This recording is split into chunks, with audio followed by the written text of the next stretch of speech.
I find it very coincidental that with Dino Charge starting up, well, technically it's already started, but it starts in a week, that the first season I have to review for this final stretch is the previous season involving dinosaurs. Dino Thunder is the second season in the Disney era, and as you remember probably from my Ninja Storm video that I did 90,000 years ago, Um, I didn't personally think the Disney era got off to that good of a start. I mean, Ninja Storm wasn't necessarily bad. It was just really, it reeked of first attempt. Poor audio quality, basic soundtrack. It tried to be its own thing and kind of didn't. It tried to be like a standout season because there wasn't really a season before Ninja Storm that tried to take things in a comedic light outside of maybe Turbo, but it was it didn't succeed at anything, but it didn't fail at anything either. So what we got next was another dinosaur themed season. What do I mean by another? Well, remember Mighty Morphin was dinosaur-ish based, even though only what 3 of them had dinosaurs. Um, for the most part. So what do you do when you bring back dinosaurs? Well, going off of typical Power Ranger logic, especially with the recent stuff with Dino Charge. I'm gonna start saying Dino Thunder and Dino Charge interchangeably here. I'm having to think about which one I'm trying to say. Thinking about what Dino Charge has been doing a lot lately, there's been that whole rumor of either Tommy or Jason coming back as the Silver Ranger in Dino Charge. So even back then, the dinosaur thing was linked to Mighty Morphin. Obviously enough, they managed to bring Jason David Frank back to play Tommy in a more modern um, styling of several years after everything involving Mighty Morphin had ended. Not only did they do this because I heard that the ratings were faltering, maybe because it changed networks and a lot of people that had been there since the beginning had moved out of the fandom and people were just now getting into it. It was kind of like it was kind of like a weird revival of the series and everything. So what better way to get the ratings up than to bring somebody old back? And Tommy Oliver being Tommy Oliver kind of did the trick. Coincidentally enough, this is kind of how the season started with the two-part date with Dino, where we see Tommy running away from a horde of shadows, because we don't know who the heck they are at this point, and leaves the island as it explodes. I'm assuming this took place sometime. It said what, a year later, so this would probably be taking place during Ninja Storm. Yeah, Ninja Storm wouldn't really be happening during Wild Force because he was kind of involved with the whole Machine Empire revival thing. So this is probably what he was doing immediately after that. So now he's a history or something teacher at a high school. Because that's exactly what I got out of Tommy during Mighty Morphin Zeo, that he would become a history teacher. I expected martial arts teacher, not history teacher. That's just like Matt becoming an astronaut at the end of Adventure Zero 2 instead of a rock star. Don't really put things together, do they? Well, we immediately get off the bat when Connor, who is our current red at the time, well, he's not red yet, is missing from Tommy's class, and he's out practicing soccer because he's the star of the soccer team. And the first impression you get of him is your typical prep douchebag, because you know how sports stars at your local high schools are. They're always kind of stuck up and everything. Well, there was a good star on our football team at my high school that was actually pretty good friends with me. But for the most part, it's that stereotypical, he's the big sports guy, so he's going to be stuck up and arrogant. And then again, that kind of flows with the theme of the main 3, and I'll talk about that in a while. But he gets in trouble when he insults the new principal, who is a female. We also get introduced to Ethan, who is kind of the super stereotypical nerd kid who's like, I've got this computer and I can do everything with it. He's secretly anonymous. Because Anonymous just knows what to do. And then we have Kira, who is the tomboy of the group, kind of. She's a girl. She's got like the heavy makeup and the raggy kind of rocker clothes when she's playing guitar. Kind of hipster in a sense. I wouldn't go that far, but you know what I'm trying to say. Very stereotypical of them at the time. This was what, 2012? Because no, that's not right. Um, 2012 definitely wouldn't be right. What is it? A 1, 2, 3, 4, 2004? Yeah, 2004. I always go off of Time Force because Time Force was 2001. So yeah, 2004 sounds about right for the tips for the era. Um, which is kind of funny because in a sense, if you think about it, Dino Thunder is kind of a modern remake of Mighty Morphin, and I'll get into that at the end. So these three get in trouble for things from the new evil principal, and she assigns Tommy to be their detention instructor or something. Tommy has to go to a museum to check on somebody or something, and he takes the three with him. When they get to the museum, he sees that the museum is run by someone called Mercer Industries, and he kind of gets shocked by this. The three, kind of just waddling around the forest, find like a chamber and find three gems inside the chamber. They take them and run away and run into these weird stingwinger looking dinosaur things. I don't remember what they're called exactly, but they start kung fu fighting them, and the gems give them powers. Now, this is. I've kind of touched upon this in some other videos. But the Disney era did a few things that, even though I like a good bit of the Disney era seasons, there are some qualities and traits about the Disney era season that I never quite liked. And this is one of them per se, and it's the civilian powers. Now, in Ninja Storm and Mystic Force, I can let them slide because ninjutsu powers are something that's been kind of tied to ninjas for a long time, albeit they're probably not accurate in any way, but it's still something that they were tied to. And Mystic Force, because, well, they're magicians and magic. I mean, that makes sense. And SPD, I kind of let them slide because they were kind of unique, and they did implement some of them into plot, into story elements sometimes. Um, but in this case, and in the case of Overdrive, especially Overdrive, they're kind of lame and not needed, especially in Overdrive. But they don't really heavily use these powers here. Connor's got speed, Ethan's got the Colossus thing going on, and Kira's Banshee. um, Yell or Black Bolt. I'm gonna use Black Bolt because I like Black Bolt. And he just yells and everything dies. So they take these things out. Tommy comes and finds them, and they head off. Kira gets kidnapped by. I'm kind of getting my info on this thing a little bit backwards because it's been a while since I've actually sat down and watched this. So if I kind of miss some points or whatever, just go with it, please. He gets kidnapped, and they manage to tell Tommy about it once they find out that the place where they found the gems is in his basement. So they decide to try to hunt down Kira because they don't know where she is until she kind of pops out of a portal after she tried to make a breakaway from the headquarters of our villain for the season, Mesogog, who is a fantastic villain, and I will talk about him afterwards.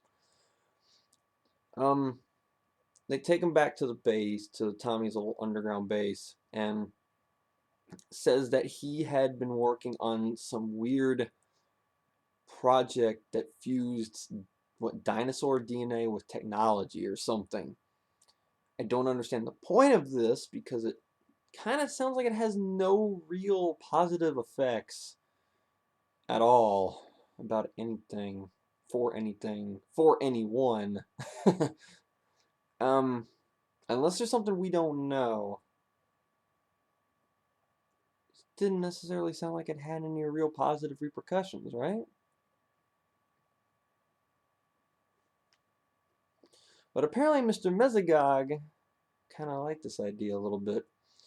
As we'll see in a few episodes, he kind of goes off saying that he thinks that the dinosaurs are the supreme beings of the world, and he wants them to reclaim their role as top dog on the planet. But Tommy says that these three gems are left over from the meteor, or in the case of what we learned at the beginning of Dino Charge, meteors.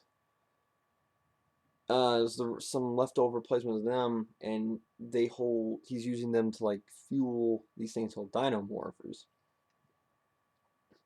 Now, at this time, like I said, the Dino Charge first episode was put up on Nick.com, and they kind of tied in the extinction of the dinosaurs things into the opening of the show, which was kind of impressive, mind you. But then again, that brings up the question, is Dino Thunder and Dino Charge linked in some weird way? Well, Mr. Judlin, you have footage of Mighty Morphin, Dino Thunder, and Dino Charge together from a movie. Maybe you can find something, find a cool way to kind of link those two together and then bring the Mighty Morphin Rangers in because Mighty Morphin, and boom, we've got something. Come on, man. I trust you. You gave the entire fan base a giant jump in energy that I haven't seen in years because of that first episode. You can do this, man. I trust you. Um, so it's something to think about. So it gives them their morphers and tells them that they need to go out and stop the rampaging Zords.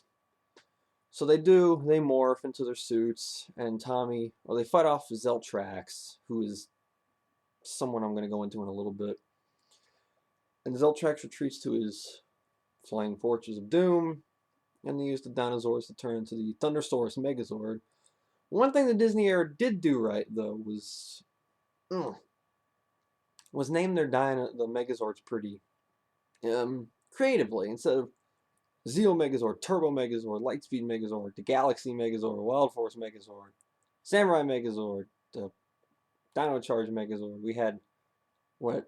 Thundersaurus, Delta Squad, Titan, Jungle Pride, High Octane. Seems like the Saban and Disney eras both had things that they did better over the other. So it was a pretty decent beginning to the season. I mean, it was cool to see Tommy again. We got very familiar with the three newbies. Connor being your prep, Kira being your tomboy, and Ethan being your super nerd. Everything's very stereotypical, but it wasn't as bad as Mighty Morphin per se. Which goes back to the thing I was about to talk about with this kind of being a modern update of Mighty Morphin. Remember Mighty Morphin's whole motto was teenagers with attitude? Well, to be honest, I never really saw the attitude part because they were all very goody-goody, um, what's the word I'm trying to think of? Um, I can't think of the word. It's not coming to me right now, but ideal. The very ideal teenager. There we go. These three are teenagers with attitude because they're from different in groups, and they are not on good terms with one another. Kind of going off of what happens in the next episode where Kira kind of gives her gem back and says, I don't. No, actually, that's what happened in the last episode. But that's what she did in the second part of the opening. She kind of gave her gem back and said, I don't want this. But Tommy kind of pulled them together and said, you're stuck like this, deal with it. So we get an episode, the next one, where Tommy gets kidnapped at the end and taken to Mesogog's base. The three Rangers are kind of caught off by this, and I forgot the girl's name that ran the internet bar. Her name's not coming to me right now. But they find her in Tommy's base, and they watch something that Tommy made, basically like a virtual diary, while they're trying to figure out where Tommy is. Mesogog has him, and he's kind of intimidating him, interrogating him, like, give me the gems, and break this thing for me. And then kind of explains his plan for the whole dinosaur revival thing and whatnot. And this episode is basically the 500th episode of the show, Legacy of Power. It's basically a kind of poorly handled documentary of Mighty Morphin through Ninja Storm. And by poor, I mean they skip a lot of things. Like, they don't even talk about the Countdown to Destruction storyline in space, which is rather important. They barely touch upon anything in Lightspeed. The Wild Force segment is really neutered. How he got footage of the year 3000 was beyond me.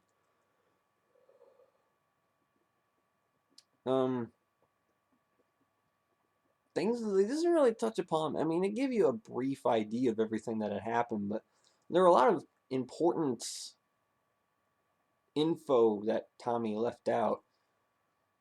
But they managed to track where he is, and they use the bikes to go hunt him down. They find Tommy, get him out. But Elsa, who is one of Mesogog's cronies, blasts this little crook, and it kind of shatters, and Tommy disappears. The three think he's gone, but then when he kind of shows back up, and he says that, oh, my black dino gem makes me turn invisible. So he uses it on his own new dino morpher, and Tommy Oliver is back as the black Dino Thunder Ranger. And even though Tommy's not necessarily one of my favorite Rangers, I'm gonna get to like a thing about that when I'm done with everything. Seeing him come back like this is actually kind of awesome. Like, it brought a smile to my face. It's like seeing an old hero revive himself or something. It's real surreal in some ways, but at the same time it was kind of cool. Hearing him do his trademark "hia" and "huas" and whatever. Not necessarily the best suit he's ever worn, but as I'll explain later on, I think this is Tommy's best role in a season of Power Rangers. Even though a lot of people love him as the Green and White Ranger, I think this is his best outing.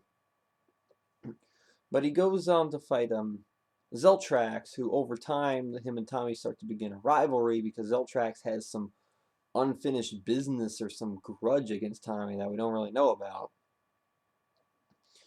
Got some lengthy fillers here where it's nothing but collecting random dinosaur Zords for the Thunderstorms, Megazords, and new arms and whatnot. Until we get to a three-parter called White Thunder. Well, earlier on, we were introduced to this character called Trent, and he's kind of shy and bumbling around the cafe and everything. Seems a bit shy. We kind of assume him to be just like a little B side character and whatnot. That kind of like Boom from SPD. But we later find out that his dad is Anton Mercer, who is Tommy's old colleague. Tommy thought that Mercer was killed, but it was more of Mercer just kind of leaving everything behind and not wanting anything to do with Tommy anymore, and Trent was his adopted son. One day, Trent found like a portal into Mesogog's lab, found a gem that Elsa was working on, and it latched onto Trent's arm, forcibly turning him into the White Dino Ranger. Apparently, Elsa had implanted some kind of evil personality inside the gem because when he morphed into the White Dino Ranger, he went nuts, psycho even, kind of having his own motives and everything. I don't know why they were doing this unless they were trying to make the Ranger his own entity or something, but wouldn't you need somebody to wear the thing? Who are they going to get to wear it? But the White Dino Ranger kind of starts running on his own little rules and everything. Kind kind of beating the Rangers to a pulp. Doesn't this sound like something we know? Tommy and Ryan beating the Rangers to a pulp, kind of running away. But this isn't like Ryan or Tommy either. It's kind of a Dr. Jekyll, Mr. Hyde type of thing, which is kind of awkward because there's another instance like that in this season. My body keeps wanting to make me yawn. I don't know why. But he keeps flailing in between Trent and the White Ranger.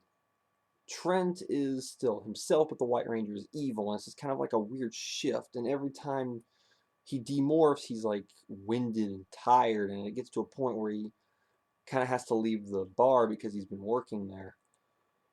Sooner or later, though, the White Ranger decides to hatch some eggs, one holding his own Zord in it. Tommy ends up finding him and gets encased in a amber shell by the White Ranger, and when they hatch him out of it, he's stuck in his suit. Okay.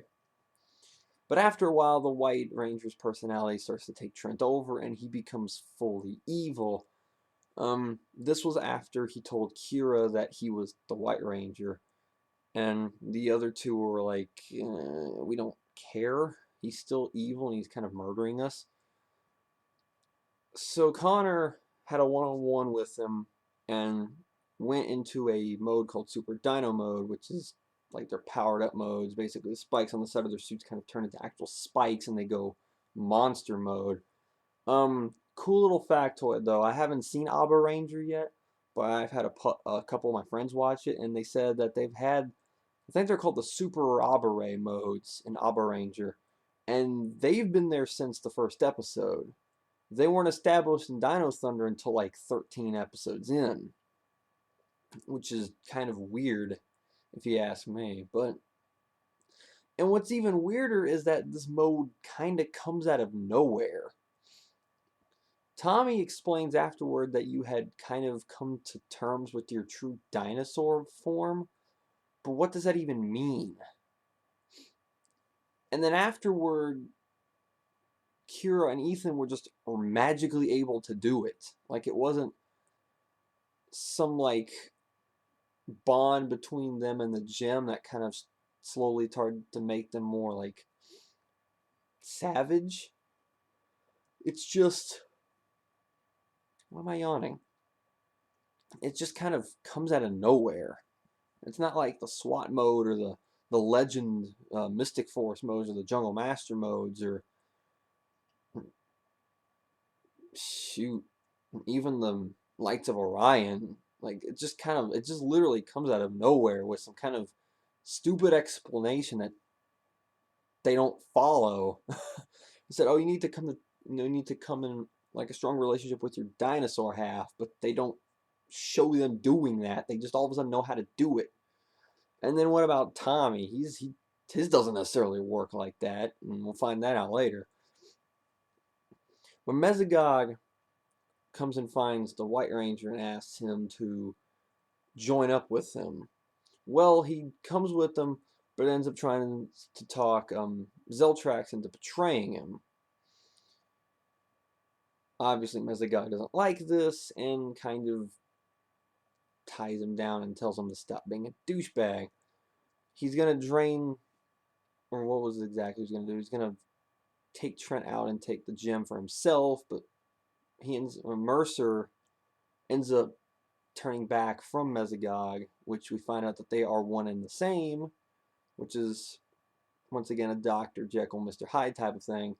And he manages to get the thing to blast and hit the gem on accident and breaks the little personality thing inside the gem, so Trent has complete control over it.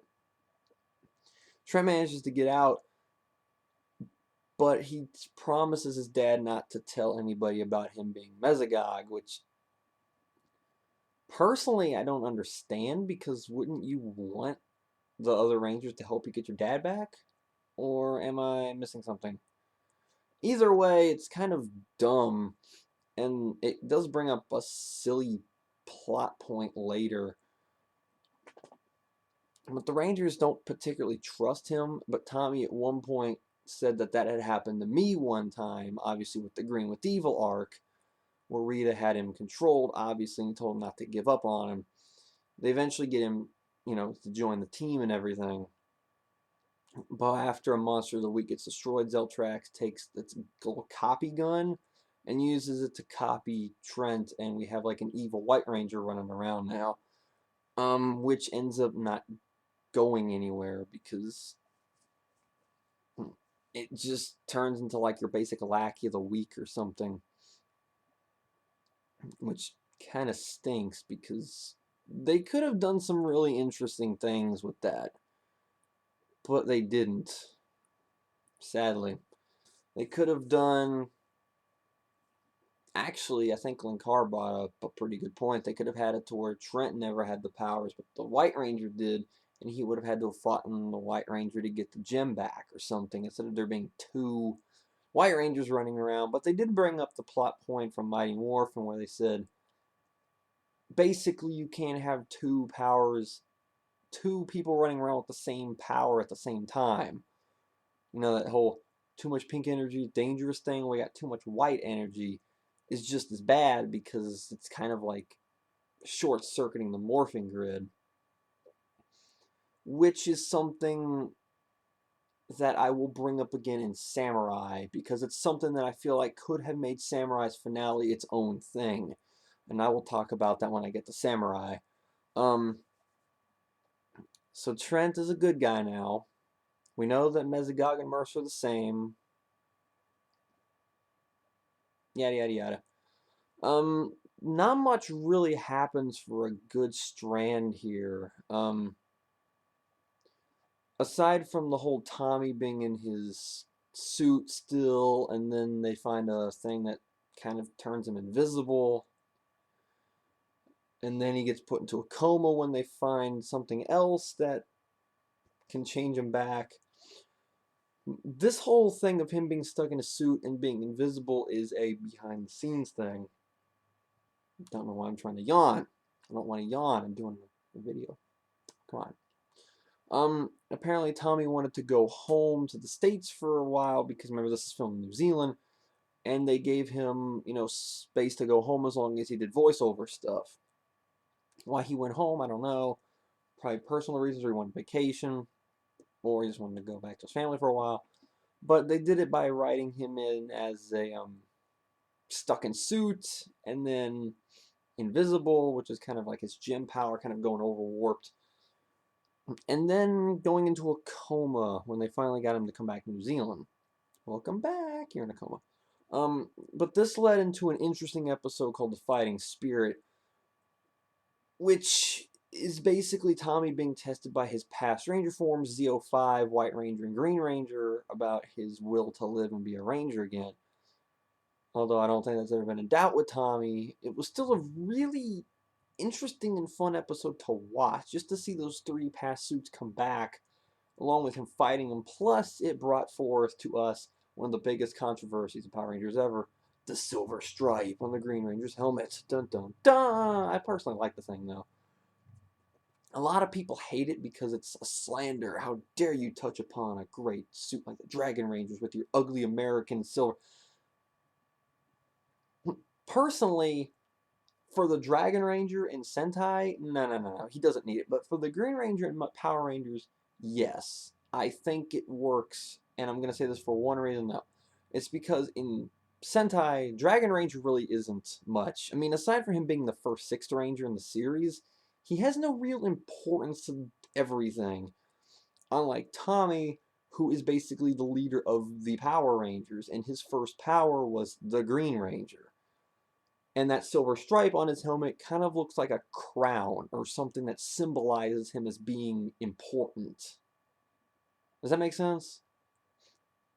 And plus it separates Bry from Tommy in terms of, it makes the two suits stick out. Like when you see the regular helmet, you think Dragon Ranger and Bry, but when you see the one with the silver crown, it's Tommy and the Green Ranger.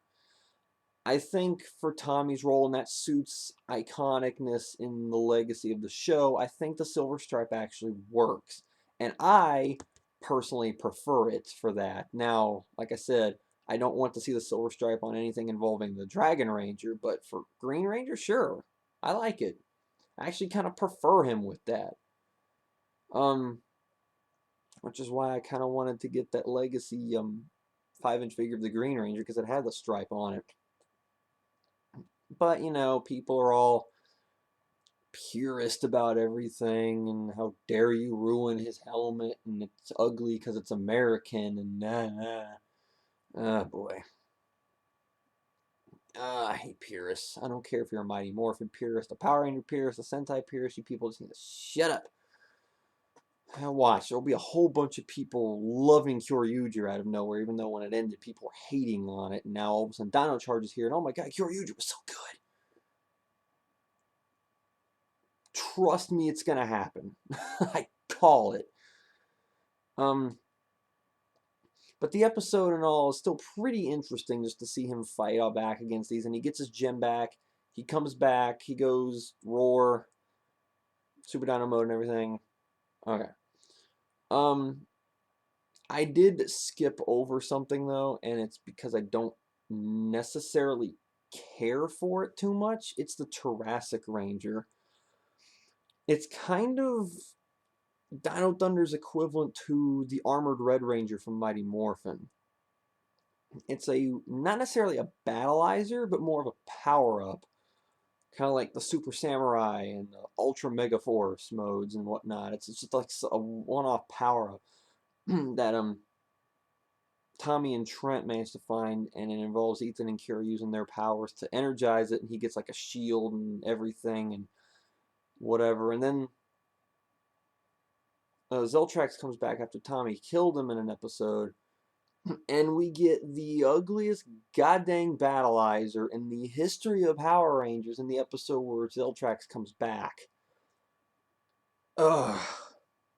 Now, I've talked my opinions on Battleizers before.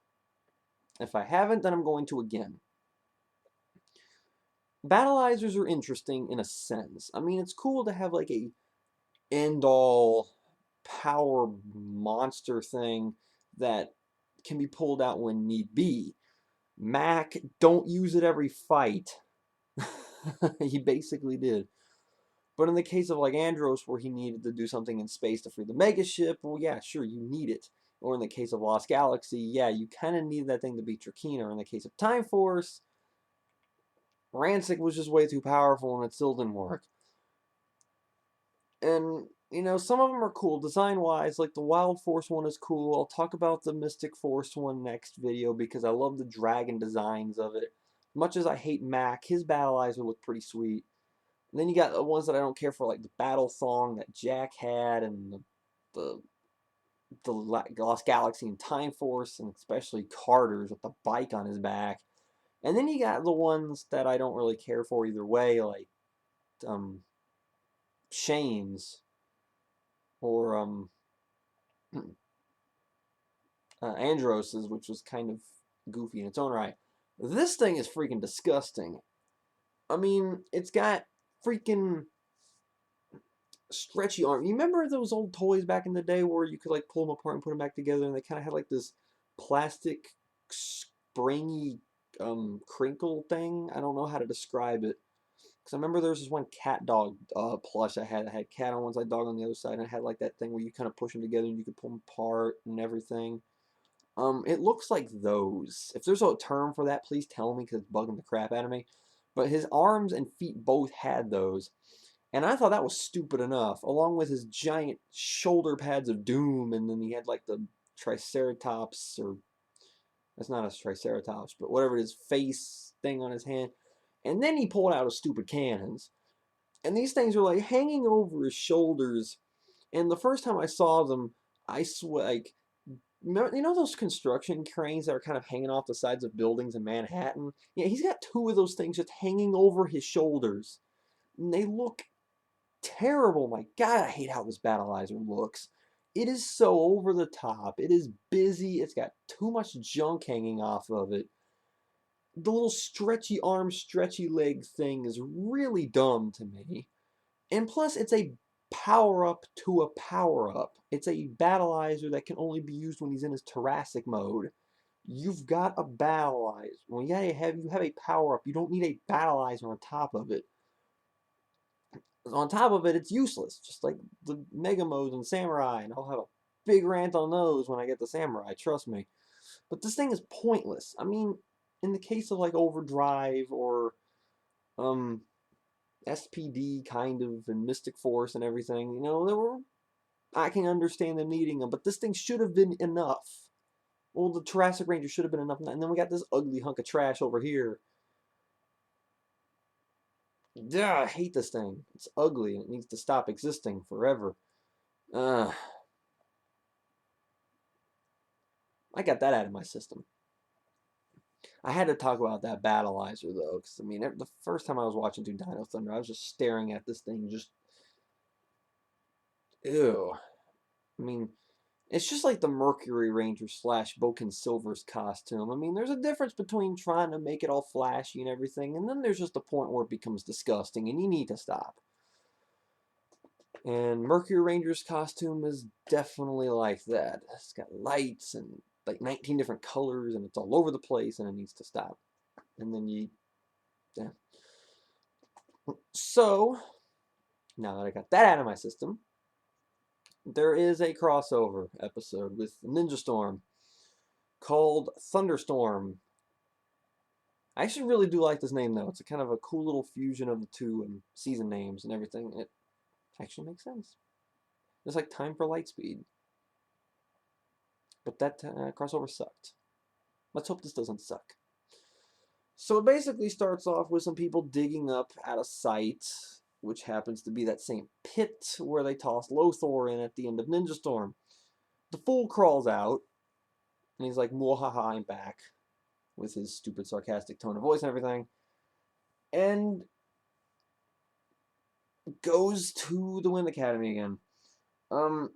We see Shane, Dustin, I'm sorry, I'm readjusting my sock down here. It's really kind of twisted and all over the place. We see Shane, Dustin, and Tori, our three Wind Rangers, training new students and everything, until they get called away by their mentor. They go to him, and he says, "Lothor's escaped. I know your powers were destroyed, but here are your new Wind Morphers that Cam made for you." He made it sound like he didn't want to have him go back into the line of battle, but they kind of have no choice.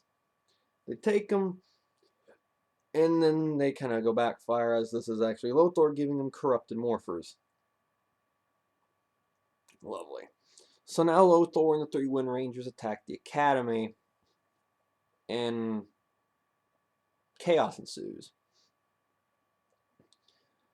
While this is going on, though, the three main Dino Rangers run into Blake, our old Navy Thunder Ranger from last season, as he's participating in another dirt bike race tournament here in the local area. Blake gets called away along with the three Rangers once something starts to go wrong at the Academy. The three main Dino Rangers confront the Wind Rangers, and they have a big fight in an alleyway with the Dino Rangers kind of getting shelled due to experience, probably. Now, this is interesting because this is actually the first team up where the Rangers actually confronted one another instead of immediately teaming up. And it's actually kind of odd in a sense that we'd be getting this. I mean, the fights are pretty intense, and it's always surreal. It's kind of like the Civil War. Iron Man, you suck. But it's surreal at the same time. Like I said, the Dino Rangers kind of get shelled. But Mesogog sees, oh, wait a minute, those are Ninjor's doofuses. Fine, Ninjor's doofuses. I am evil. He's secretly behind it all. I knew it, Ninjor, you evil fiend. But these are Lothor's people. Elsa goes and finds Lothor, brings him back, and they kind of agree to a truce. Cam gets Hunter and Blake to give them these newer discs that they convinced that the Wind Rangers that they were on Lothor's side now. He took the discs, it kind of redid the effect, and now they're good. All of them go confront Elsa and her cronies. And then we get an awesome morphing sequence between the Dino Thunder and Ninja Storm Rangers. Cool explosion. I'm really liking the team up to this point. I mean, it's got a cool confrontation. It's cool to see the Rangers fight each other, as bad as that sounds. And then we got Lothor and the Mesogog, who are the two main villains of the season, something we don't see very often outside of that cruddy Light Speed Lost Galaxy team up.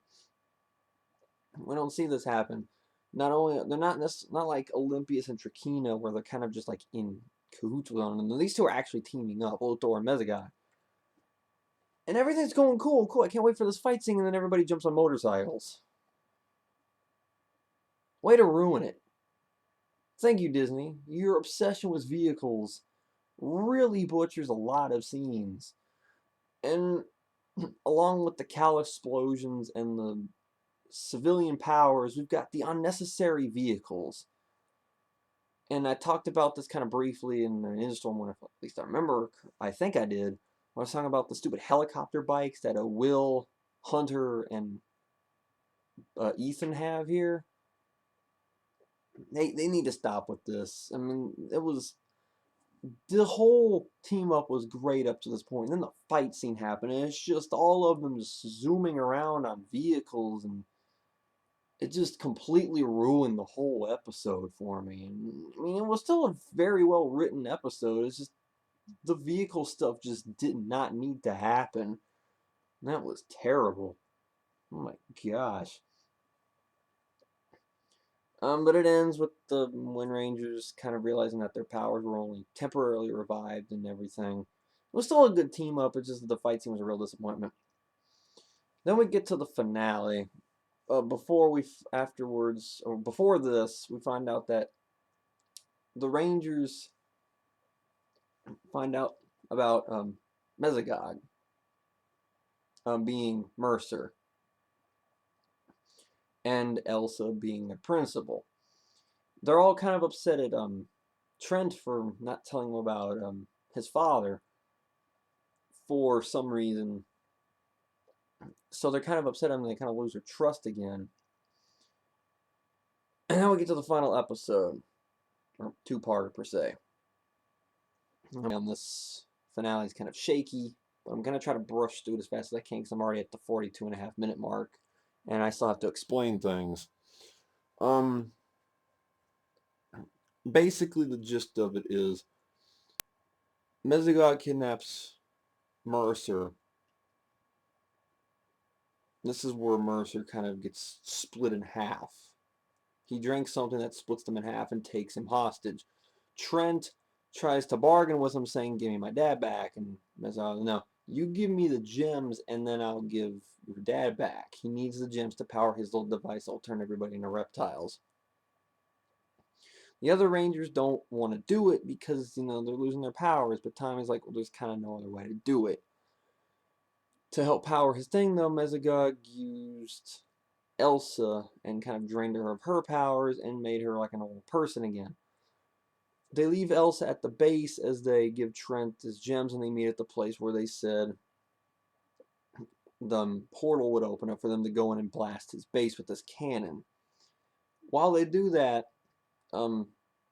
Zeltrax comes in and tears up their base, takes Elsa, and leaves. They go into the island where Mesogog's place is and blows the base up, supposedly killing Mesogog. Trent gets the gems and his dad and bolts it. And then get back to the base, they find out that Zeltrax trashed the place, took Elsa, and has a Megazord of his own. And they gather all their Megazords to go. They kill him. They take Elsa back. They do a turbo and self-destruct their Megazords, blowing up his Megazord. And we figure it's all done from here, but no, Mesogog's still alive. And he turns into this ugly dinosaur thing. That's actually kind of an ugly costume. And he can perform mitosis on top of it all. He just kind of splits apart and everything. Lovely. So they have to sacrifice, basically burn out their Dino Gems powers just to kill this thing, and they do so by kind of wiping their powers out. I don't know if their powers were... I think they said their powers were permanently gone after that. So they kill Mesogog once and for all, and the two idiots that were chasing around, the kind of news reporter people, I forgot their names already, kind of agreed not to share their finding that they're the Rangers, but they were trying to pull a MMPR Season 3 Bulk and Skull type of thing. Or was it Season 2? I think it was Season 2? Yeah, it was Season 2. Where they were trying to find out who the Rangers were, type of deal. So then we have prom and everything. Kira sings a song for the prom and everything, and it ends there. And then there's kind of like a little thing where they kind of find something that kind of hints at SPD for Ethan and Kira. But that's just kind of like a little side short thing. So now that my kind of crappy, because I am kind of remembering me skipping some things like Connor Trent killing the fake White Ranger and all this stuff. And Mesogog beating up Lothor and putting him in a bottle. Um, Told you my memories on this one are a little bit scruffy, and plus Dino Thunder's plot had a lot of weird twists and everything going on. It's kind of hard for me to remember exactly everything, but I felt like I got the gist of it down pretty well. So Dino Thunder wasn't that bad of a season, actually. The Rangers are pretty well developed. Let's start with Connor first. He started off as an idiot. Well, he kind of stayed as an idiot from beginning to end, but he had moments of building sympathy. Like I said at the beginning, he's kind of a prep, and you know how preps are kind of cocky and bullies and everything. Well, he didn't really show sympathy towards everybody, and if he didn't like you, he hated you. This kind of changed over time when just being around the others, on top of meeting this girl that he really liked, that was really sensitive to like a tree in their on their campus, and Connor thought it was stupid, but he was just going along with it.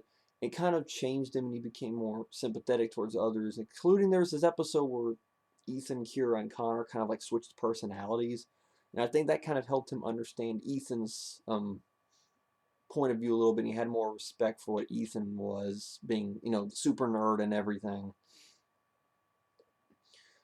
And you can kind of tell because he ended up getting that nature girl at the end of the show to go to prom with him and everything. And he had a moment where he wanted to quit being a ranger so he could focus on soccer. And then there's a moment during the White Ranger stuff where he left his soccer game to try to see if Trent was okay. And it's things like that that kind of show where he became more sympathetic over time. Ethan was, you know, your super nerd, obviously, but he wasn't necessarily like most nerds, who like kind of like Billy, who was really shy and twitchy and everything. He was like an aggressive one. He fought back when he felt attacked, and it made him kind of unique in his own sense. I didn't really sense much change in him per se. Aside from him kind of being a little bit more sensitive to Connor, because him and Connor really didn't get along at the beginning of the season, but they kind of gotten their crap together over time. Kira didn't necessarily change too much. It was mostly about not necessarily her stuff as a ranger, but more of her trying to find her identity in the music industry. Um, where she kind of had to go through some ups and downs and heartbreak and everything until she. I don't think they ever really explained what happened to her music career afterward, but it was more just shaping where she wanted to take her career and everything. She was still a cool character, and I did like her personality, even though she didn't really change that much. She's still one of my favorite of the show. And the core three Rangers, though, did have some really good interaction between them at the beginning for sure. And then they actually did kind of feed off of each other, kind of understanding each other's views and hobbies and everything. And then they ended up having pretty good harmony after a while. Tommy has come from basically leader and Gary Stu of Power Rangers and became a pretty solid mentor, which I feel is where he fits now. He doesn't fit as just like your basic hero. He is a mentor. Kind of taking people that were his age when he became the Green Ranger and trying to shape them into Rangers using his own experiences. Like he was talking about, don't give up on Trent. I was in that situation, so don't give up on him like my fellow Rangers did. He taught them about the struggles of being a ranger, like you gotta fight and take some time off when you need it and all this stuff.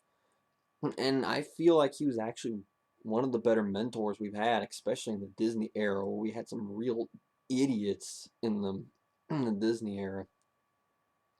Um, but it was probably his best performance. I mean, as a character, he had more depth. He had like a stronger role, I feel, instead of just being the end all be all guy, like the only ranger that ever confronted Zed and kind of won, kind of lost. But he didn't necessarily win all of his battles this time. It made him feel more human. He actually had some struggles with him, and him being more of the teacher than the ranger fit who he was at this point. And I know people love his roles in Mighty Morphin and in Zeo for some reason, but I feel like this is Tommy at his best because he had more of a character. He was more characterized. I could actually see him as being a veteran where he just knew everything. And I prefer Tommy as the Dino Thunder Black Ranger than I do as any other Ranger. Hate me for that if you wish, but I'm being honest here. This is Tommy at his best. Not Mighty Morphin White, not Zeo 5, this season. Come at me. And then we've got Trent, who was a unique ranger who was established really early on. Kind of didn't get much from him. He was just kind of there lingering around. And then Mercer showed up, got the gym, got screwed over by many people, got tugged on by his father, by Mezagog, by the White Ranger, by Elsa, by Zeltrax, by the other Rangers for not trusting him and everything. This man was beaten, battered, bullied, abused, everything from the White Ranger stuff.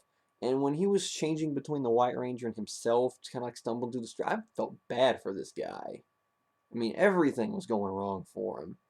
He was literally in just a chaos realm of just nightmare after nightmare, just things killing you from the inside. And I felt bad for him. It was really nice to finally see him join the team afterward. But you could still, he was still kind of scarred from the incident because he always seemed rather quiet and droll and not full of energy too much. Aside from him worried about his dad and promising not to tell them, he was probably still really battered from the whole thing. And you felt like that he was still kind of uneasy. But he was still the strongest of the five due to, well, I guess Tommy may have been the strongest of the five, but his powers were definitely stronger. But Tommy was just the better fighter and everything. But Trent is a very underrated sixth ranger, even though he's the fifth on the team. He's still considered the sixth ranger of the team. He's even on the silver morpher or the Gokai Cellier for Abare Killer. But he's a really good character nonetheless. And this is a really good core a group of Rangers, some of the best we've had in a while. Because Ninja Storm and Wild Force certainly didn't have a good cast of Rangers, that's for sure. Then we get to the villains. I want to talk about Mezagog specifically, and I've got about freaking 7 minutes before my camera's like, no, hour, stop. So I'm going to go get this out of the way fast. Mezagog is easily one of the best villains we've had. He's not, I want to destroy the world, I want to take over the world. He's, dinosaurs are the supreme being, I'm going to revive them, deal with it, try to stop me, come at me, bro. Hashtag swag.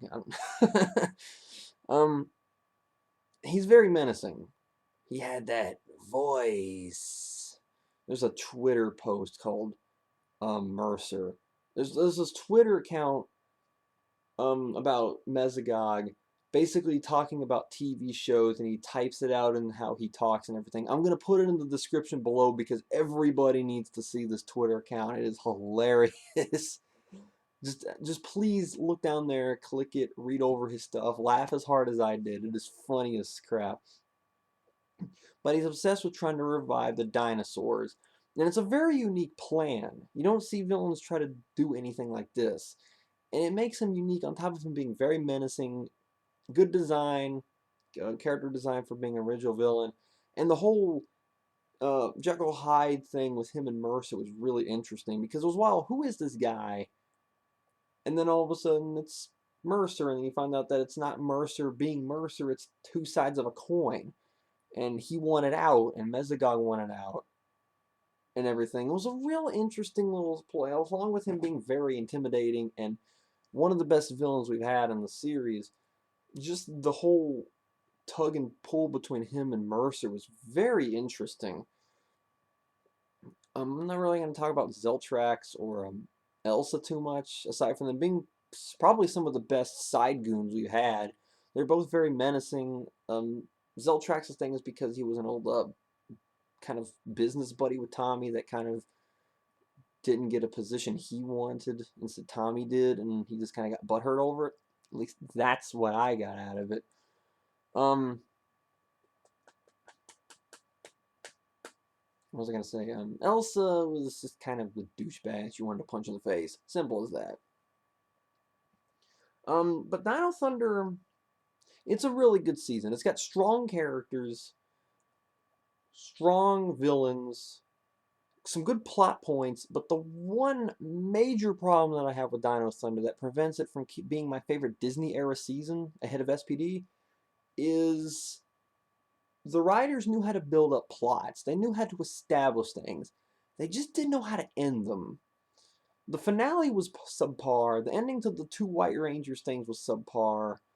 The ending to the Trent being taken over by the White Ranger thing was subpar. It's just that they established good story elements, built them up pretty well, and then crash and burn every time. There was no good closure to any story arc in the season, and it left everything feeling like a disappointment. Sadly, because the rest of it was good. The characters were great.